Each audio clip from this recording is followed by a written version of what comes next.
नाज़रीन, हैदराबाद में youth affairs department तरफां होटल मैनेजमेंट जो कोर्स मुकम्मल कंदड़ 24 नौजवाननि खे सर्टिफिकेट ॾियण वारी तक़रीब मुनक़िद कई वई। नौजवाननि खे सर्टिफिकेट ॾियण वारी तक़रीब खे ख़िताब कंदे मेहरान टीवी जे सरवान गुलाम नबी मोराई चयो त हैदराबाद सिंध जो ॿियो नंबर वॾो शहर आहे, पर बदकिस्मती सां नौजवाननि जी सिख्या जे इदारनि जी तमामु घणी खोट आहे। जीअं कराची में ट्रेनिंग जो इदारो क़ाइमु आहे, तीअं हैदराबाद में बि तरबियती इदारो क़ाइमु कयो वञे त जीअं सिंध जा नौजवान हुनर सिखी अॻिते वधी सघनि। गुलाम नबी मोराई वधीक चयो त सैयद इम्तियाज़ अली शाह जी कोशिशुनि सां हैदराबाद क्लब में जेको कमु थियो आहे उन ते हू खेसि खिराज तहसीन पेश करे थो। Sports and youth affairs department जे सेक्रेटरी सैयद इम्तियाज़ अली शाह ख़िताब कंदे चयो त संदसि कोशिश आहे त सिंध जे नौजवाननि खे हुनरनि जी सिख्या ॾेई बाइज़त रोज़गार फ़राहम कयो वञे। हुन वधीक चयो त हीउ कोर्स कराइण जो मक़सदु नौजवाननि खे बेरोज़गारी खां कढी रोज़गार सां लॻाइण आहे। कोर्स मुकमल कंदड़ नौजवाननि खे हू मुबारकबाद पेश करे थो। तक़रीब में सेक्रेटरी यूथ अफेयर्स इम्तियाज़ शाह, मेहरान टीवी जे सरवान गुलाम नबी मोराई, आगा ज़फ़रुल्लाह दुरानी होटल मैनेजमेंट जो कोर्स कंदड़ नौजवाननि खे सर्टिफिकेट्स ऐं शील्ड्स ॾिनियूं। सिंध जो ॿियो नंबर शहर आहे ऐं शायदि पाकिस्तान जो 5 नंबर शहर आहे। हिकिड़ो जेमखाना हो, हिकिड़ी क्लब जी ज़रूरत हुई। हैदराबाद क्लब छा आहे, हैदराबाद शहर खे, हैदराबाद जे शहरनि खे हिकिड़ी वॾी गिफ्ट ॾिनी वई। पर बदकिस्मती सां हैदराबाद क्लब न को डिसिप्लिन हुयो, न को नज़र पिया आयो त हीउ को क्लब कल्चर आहे या क्लब जी का ॻाल्हि आहे। मां ख़राज तहसीन पेश कंदुसि शाह साहब खे। साल पहिरीं जॾहिं आयो त हीअ क्लब ऑनेस्टली असां अचणु वञणु छॾे ॾिनो केतिरनि मेंबरनि, पर शाह साहब सेक्रेटरी साहब जी चार्ज वठण खां पोइ जेको हिते कमु करायो आहे, जंहिं कमिटमेंट सां कमु करायो आहे, ऐं आगा ज़फ़र साहब जी सिलेक्शन बि उन्हनि जी आहे, ऐं उन्हनि खे सिलेक्ट करे जेके ज़िम्मेदारी ॾिनियूं, मां सम्झां थो मुबारकबाद जा मुस्ताकिन। ऐं मां हैदराबाद जे शहरनि जी तरफ़ां मां सेक्रेटरी साहब खे ख़राज तहसीन पेश थो कयां, छो त संदन इंट्रस्ट खां सवाइ ॻाल्हि न थिए आहे। इहो संदन इंट्रस्ट हो आगा ज़फ़र साहब जी सिलेक्शन बि पाण कयनि।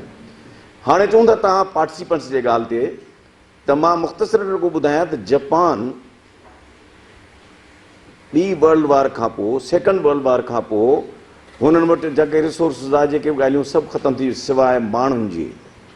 ऐं कंहिं बि मुल्क जे तरक़ीअ लाइ जॾहिं को मुल्क ठहे त उन में हिकिड़ो पैसो हूंदो आहे, कैपिटल, ऐं ॿियो हूंदो आहे नेचुरल रिसोर्सिस, ऐं टियों हूंदो आहे माण्हू।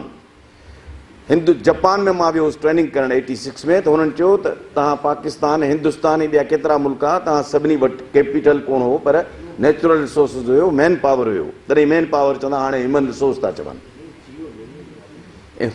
जापान वटि सिर्फ़ु ह्यूमन मैन पावर हो। असां उन्हनि मैन पावर में इन्वेस्ट कयो, उन्हनि खे ट्रेन कयो, ऐं असां उन ज़माने में चवनि पिया 86 में त असां हींअर अहिड़ी स्टेज ते अची विया आहियूं जिते सोचूं पिया त सवाइ 5 ॾींहं जे बजाए 4 ॾींहं कमु कयूं। असां एतिरी तरक़ी करे विया आहियूं जो एतिरो अॻिते न वधी वञूं जो पोयां केरु न हुजे। सो अॼोको जेको हीउ अमल आहे पार्टिसिपेंट्स वारो, ह्यूमन रिसोर्स डेवलपमेंट जो, तव्हांखे तरबियत ॾियण जो, सिख्या ॾियण जो, हर इंसान रॉ मटीरियल आहे। उनखे तरबियत ॾिबी, ट्रेनिंग ॾिबी त हू उहो मटीरियल थींदो जेको मार्केट में हली सघंदो। पाकिस्तान जी कमज़ोरी आहे, पाकिस्तान इकनॉमिक इन करे नथी सुधरे जो असां वटि ट्रेनिंग जा इदारा कोन्हनि, तइलीम जा इदारा उहे कनि जेके क्वालिटी एजुकेशन स्टूडेंट्स हुजनि, क्वालिटी एजुकेशन ॾियनि ऐं क्वालिटी तरबियत ॾियनि। मां ॾिठो हिते जेको पतो कयो, मालूमात कई त हिन तव्हांजे तरबियती कोर्स में लगारी साहब ऐं संदसि दोस्तनि ऐं आगा साहब जेके बि मुंतज़मीन आहिनि, सभिनी इंट्रस्ट वरितो। ऐं मूंखे उमेदु आहे त तव्हां इहो उहे जेके तव्हांखे सेखारियो वियो आहे उहो सभु तव्हां हिते अमली तौर ते पंहिंजे जिते जिते कमु कंदो। छो जो हिकिड़े ज़माने में मूं रेस्टोरेंट खोली हैदराबाद में नेहरू कोट जे नाले सां, त सची ॻाल्हि इहा आहे त ट्रेंड वेटर्स कोन पिया मिलिया। पर मां गुज़ारिश कंदुसि सेक्रेटरी साहब, छो त हुकूमत सिंध जे मशीनरी जो अहम रुकन आहे, त हिन क़िस्म जो इदारो जीअं कराचीअ में आहे उन क़िस्म जो इदारो हिते बि ठहणु खपे। जाइ आहे कासिमाबाद में 3 एकड़नि ते हिकिड़ो सेंटर आहे जेको अॻे ई तरबियत कोन थो ॾिए ऐं इनकेपेसिटेड आहे, हुन में माण्हू बि कोन्हनि।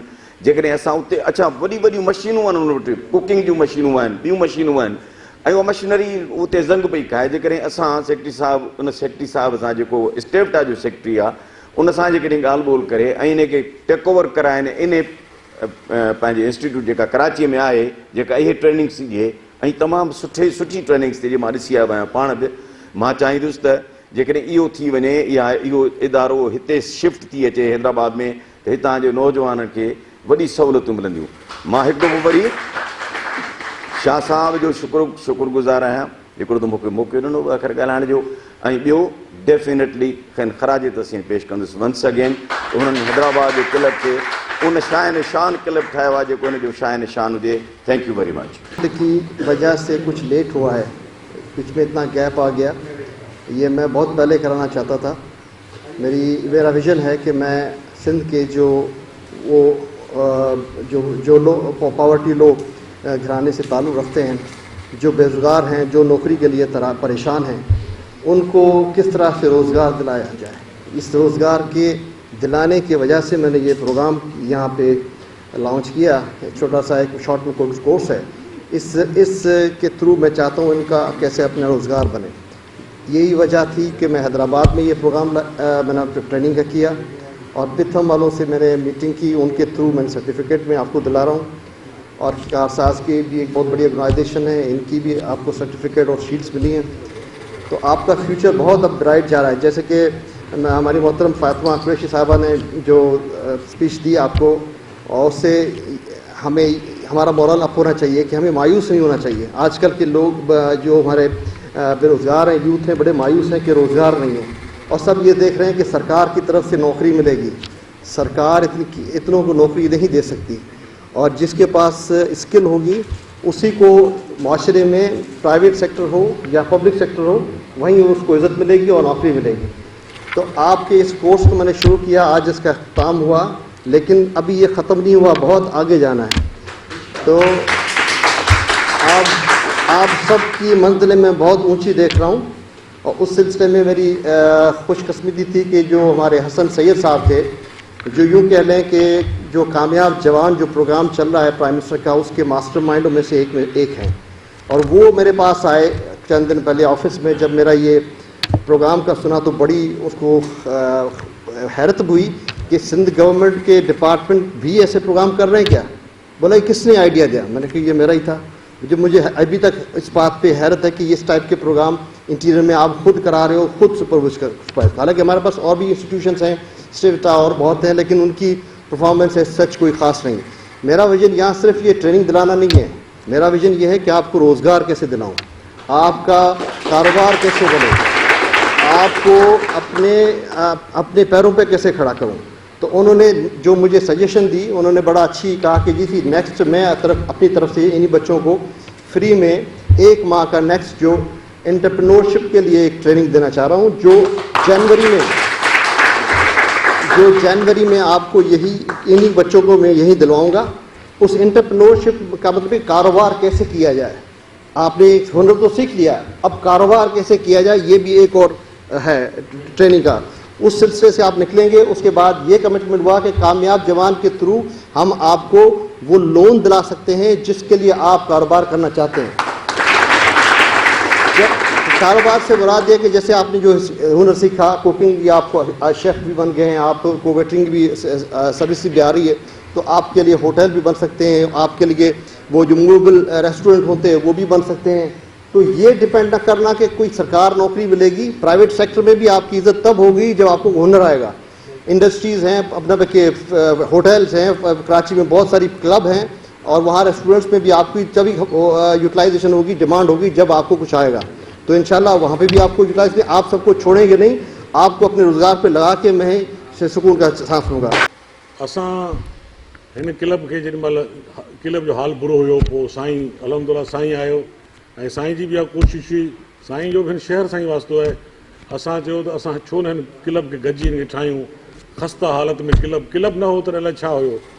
पोइ साईं असां गॾिजी कोशिशि कई, इन में एफर्ट साईं जा आहिनि, जेको असांखे हर ॻाल्हि में मतिलबु हेल्प करे पियो, मदद करे पियो।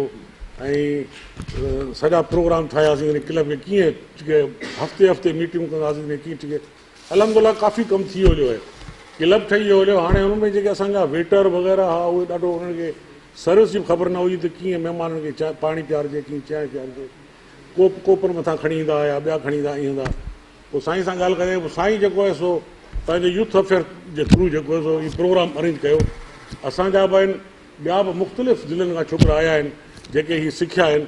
असुल में इहो आहे त असांखे यूथ जो जेको आहे उनखे इहे शयूं को स्किल ॾिजे, को वेटर बि हुजे या को बावर्ची या किचन जो कमु करण जो स्किल हूंदो, स्किल न हूंदो ख़बर कीअं पवंदी।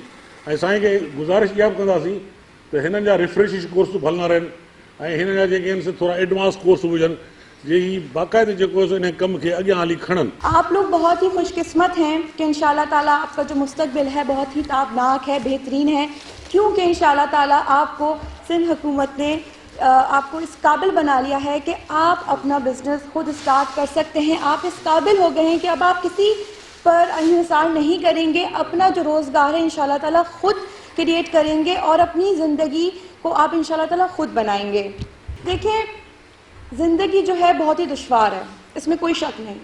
कभी भी ये ना सोचें कि अगर आपके पास मौक़े कम है तो आप ज़िंदगी में आगे नहीं बढ़ सकते। नहीं, हमारी सोच होती है जो हमें कामयाब करती है और नाकाम करती है, इसमें कोई शक नहीं। इसलिए हमेशा खुद पर यकीन करें। अगर आप कामयाब होना चाहते हैं तो सबसे ज़्यादा आपके अंदर जो एक चीज़ होनी चाहिए वो है determination. You have to be determined. आपको पुरअज़म होना होगा, आपको अपने आप पर यकीन करना होगा कि रास्ते चाहे कितने ही दुश्वार हों आपने आगे बढ़ना है।